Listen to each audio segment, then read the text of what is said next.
A'udzubillahi minasyaitonirrajim. Bismillahirrahmanirrahim. Teman-teman, kali ini saya memiliki pembahasan mengenai Wahabi, yang dimana Wahabi ini banyak ulahnya ya, banyak ulahnya. Mereka ini sering sekali membid'ah-bid'ahkan, mereka ini sering sekali menyatakan amalan-amalan aswaja itu ya bid'ah dan lain sebagainya. Terus orang-orang Wahabi itu menyatakan kalau kita ziarah kuburan itu haram, syirik, tidak boleh. Kalau kita zikiran bersama itu tidak boleh, teman-teman, itu bid'ah. Terus kalau kita maulidan bid'ah, kita tahlilan bid'ah, tidak boleh. Terus haulan juga tidak boleh. Terus apa lagi?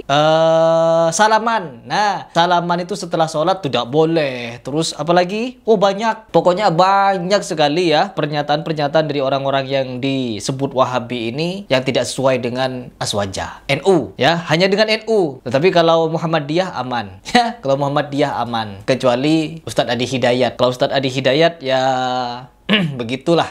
Dan di sini teman-teman, saya ingin mencari tahu karena ini memang kampanye dari kawan-kawan Nahdlatul Ulama juga, yang dimana mereka ini menggaungkan kalau ustadz-ustadz Wahabi itu begini begitu, dan akhirnya banyak orang nyari, termasuk saya. Ketika mereka menyatakan oh tahlilan bid'ah, terus saya cari-cari tahu, saya dengarkan sampai ustadz-ustadz atau ulama-ulama yang bukan cuma di Indonesia, tapi yang ada di luar negeri, saya juga dengarkan pendapat-pendapatnya, fatwa-fatwanya. Dan setelah saya tahu, baru saya mengambil kesimpulan, teman-teman.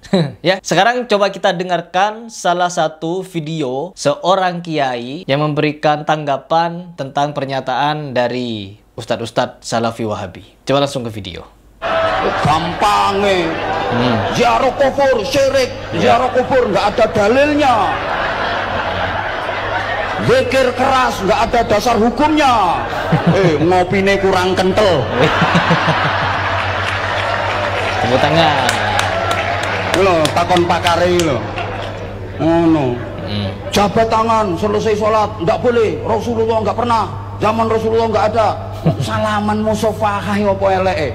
Salaman musafahah habis sholat nggak boleh. Wong bernising lho oleh. Ngregetno. Oke, begitu ya penjelasan dari kiai ini ya.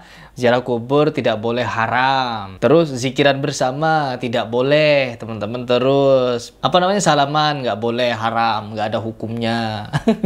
Ya, dari video-video semacam ini kita itu mencari tahu kalau orang yang berpikiran cerdas, orang yang mau berpikir ketika mendengar ceramah seperti ini pasti mencari tahu, tidak langsung ujuk-ujuk percaya terhadap pernyataan ini, kecuali mendengar langsung dari ustadz yang bersangkutan yang dituduh-tuduh salafi. Dan di sini yang pertama, teman-teman, tentang ziarah kubur. Ziarah kubur ini sunnah, diperintahkan oleh Nabi, teman-teman. Saya selama mendengar pernyataan dari ustadz-ustadz salafi ketika mereka memaparkan tentang hukum ziarah kubur, mereka tidak mengharamkan. Ya, seperti apa videonya? Coba kita simak.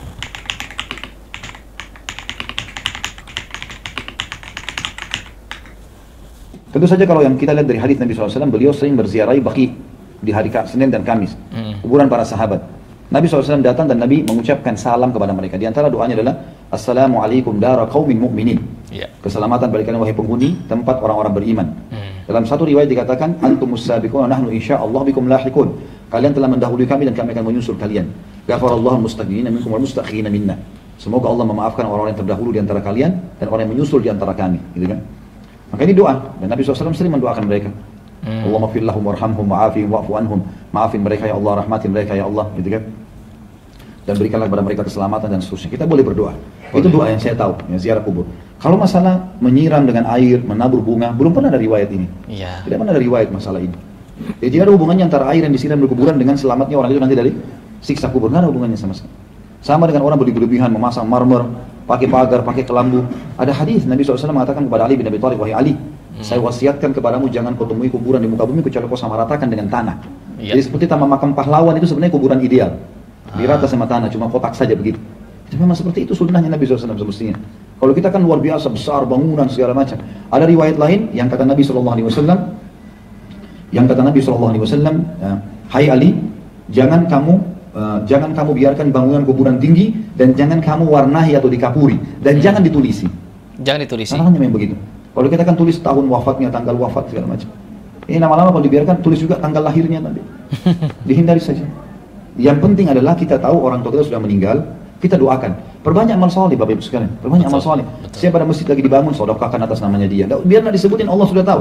Dalam hati kita niat. Beli Al-Quran, taruh di masjid, niat untuk orang tua kita yang sudah meninggal. Ada kesempatan haji umroh, kita haji dan umrohkan buat mereka, gitu kan. Ada ilmu yang bermanfaat yang mereka pernah sampaikan, kita sebarkan ilmu itu. Sebagaimana sabda Nabi SAW, kalau anak Adam meninggal dunia terputus sumber pahalanya kecuali dari 3, gitu kan. Ilmu yang bermanfaat, sedekah jariyah, bangunan atau sebuah fasilitas yang dipakai terus kayak masjid, rumah anak yatim, jalanan, jembatan, sumur, segala macam ini. Maka itu termasuk Umar bin Khattab pernah membeli kuda dan ditulis wakaf. Ya lillahi ta'ala, siapa saja mau pakai boleh. Kayak kita sekarang mobil ambulan, mobil apalah ya, transportasi apa, itu semua termasuk sedekah jariyah. Ilmu bermanfaat atau anak soleh yang mendoakan. Dalam riwayat lain masalah haji dan umroh. Pernah ada sahabat yang mau haji sama Nabi SAW, dia bilang, labbaik Allahumma hajjan an syubrumati. Aku niat haji untuk syubrumah. Syubrumah keluarga yang sudah mati. Kata Nabi, hajjta an nafsik, kau pernah haji buat dirimu? Dia bilang, belum ya Rasulullah. Kata Nabi, huj an nafsik, thumma huj an syubrumati. Haji dulu buat dirimu, baru haji buat kerabat yang sudah meninggal. Berarti boleh kita kerjakan. Nah, batasi diri kita di amal-amal ini yang pernah Nabi perintahin.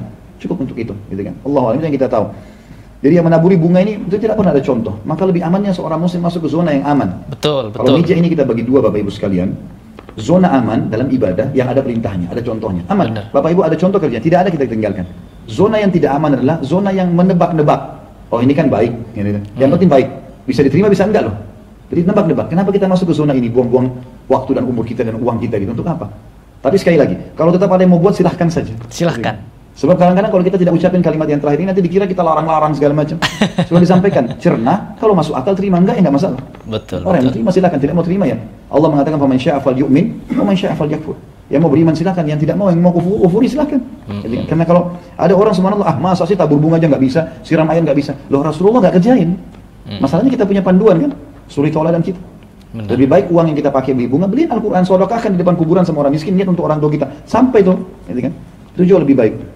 Ringkas, padat, dan jelas teman-teman, di mana hukum ziarah kuburan menurut orang-orang salafi itu boleh, bahkan sunnah diperintahkan oleh Rasulullah. Tidak ada yang melarang. Yang dilarang ziarah kubur yang seperti ini. Fulus kertas merah yang halus-halus.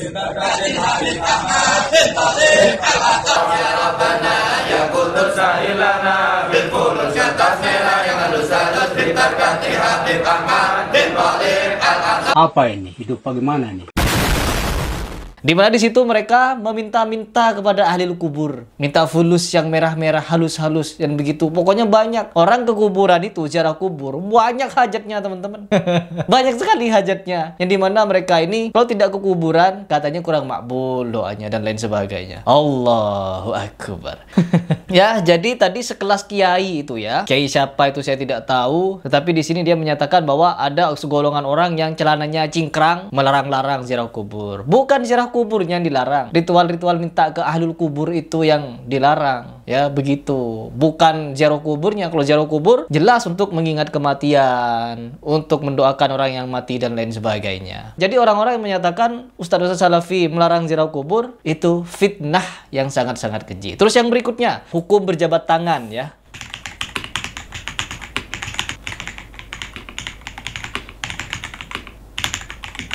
Ustaz Firanda. Apa hukum berjabat tangan setelah sholat? Berjabat tangan dianjurkan tatkala kita bertemu dengan seorang muslim kapan saja. Saya sering berjabat tangan dengan jamaah saya di masjid. Tapi ketika saya masuk, assalamualaikum, saya jabat tangan. Dan mereka sudah terbiasa dengan saya.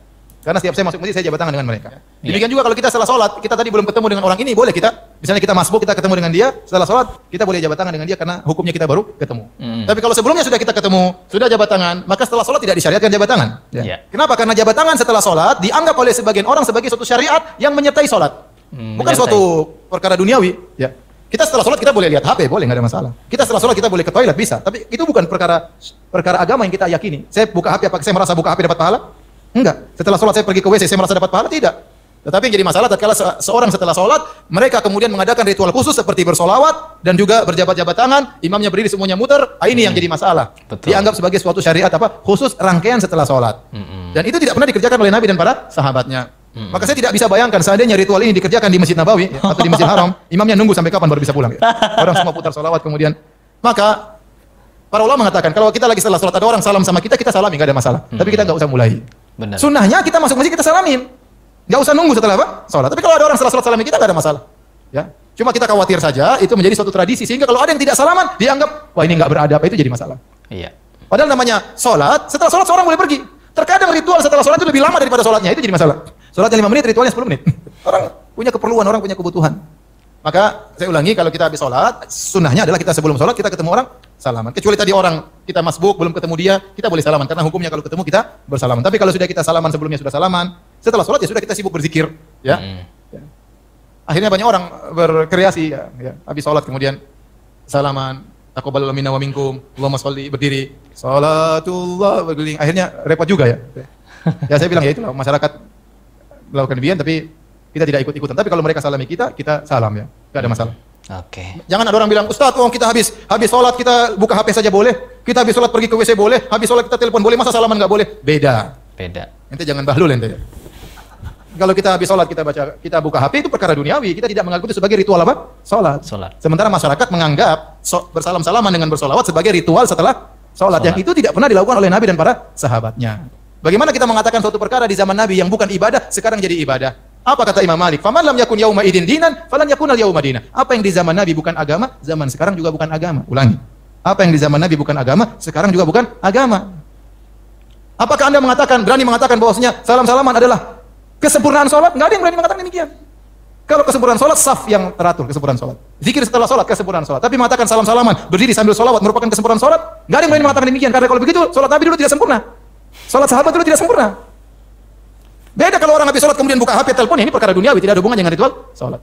Karena ada yang mengatakan, masa salam-salaman tidak boleh? Wong habis sholat dengar HP tidak apa-apa, ya itu lain ya akhi. Kita jangan bodoh-bodohi umat. Ini ngerti beda, ini beda masalahnya.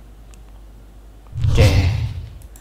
Jelas ya teman-teman, jadi tidak ada yang melarang ya. Kita mau salaman boleh, tidak salaman ya boleh. Yang jadi masalah itu kalau kita sudah menjadikan salaman-salaman itu sebagai runtutan sholat. Setelah sholat kita baris-baris salam-salaman begitu. Jadi ya ini cuma akal-akalan orang saja untuk menyudutkan orang-orang yang dituduh Wahabi ini. Begitu. Dan begitu pun juga dengan perkara zikir bareng-bareng. Ada juga penjelasan dari Ustaz Salafi yang salah ditangkap oleh kalian. Seperti ini videonya. Apakah ada tuntunan zikir bersama? Kalau tujuannya untuk mengajari, ya, untuk mengajari setelah sholat, zikirnya dikeraskan. Tujuannya supaya apa? Supaya jamaahnya hafal. Karena rata-rata jamaahnya belum hafal. Itu tidak apa-apa. Kata para ulama, diantaranya Imam Syafi'i, kalau setelah sholat tujuannya untuk mengajari, itu tidak apa-apa. Tapi kalau sudah bisa, apa yang sih diajari baik? Ya, sampai kapan? Oh sudah bisa ya sudah, tinggal sendiri. Ya misalnya panjenengan ketika TK atau ketika SD dilatih untuk membaca huruf abjad B A ba, P A K ba, pak, dieja, dilatih kita seperti itu. Kalau kita sudah bisa baca, masa kita mau dilatih dieja seperti itu lagi? Mau enggak? Panjenengan pun mboten? Enggak mau. Wis bisa kok, datakan dituntun baik ya. Jadi kalau sudah bisa ya sudah. Ya, kalau sudah bisa ya sudah, kembali kepada tujuan atau kembali kepada tuntunan yang diajarkan oleh Nabi SAW, yaitu berzikir sendiri. Baik teman-teman, itu adalah penjelasan dari beberapa ya fitnahan, kalau menurut saya fitnahan dari beberapa orang yang kurang senang dengan dakwah orang Salafi. Padahal dakwah Salafi ini sama persis dengan Muhammadiyah, sangat-sangat persis. Bedanya cuma beda di julukan. Jadi mari kita ke depan itu saling berbagi kebaikan ya teman-teman, karena agama itu nasihat. Agama itu nasihat, bukan agama saing-saingan. Tidak ada agama saing-saingan. Apalagi di perkara syariat, kita harus saling menasihati dalam kebenaran dan ketakwaan. Terlebih dalam kebaikan. Nah, kalau dalam kebaikan baru kita berlomba-lomba. Kalau di dalam kebenaran dan ketakwaan kita harus saling menasihati. Jadi ada porsinya masing-masing. Begitu teman-teman.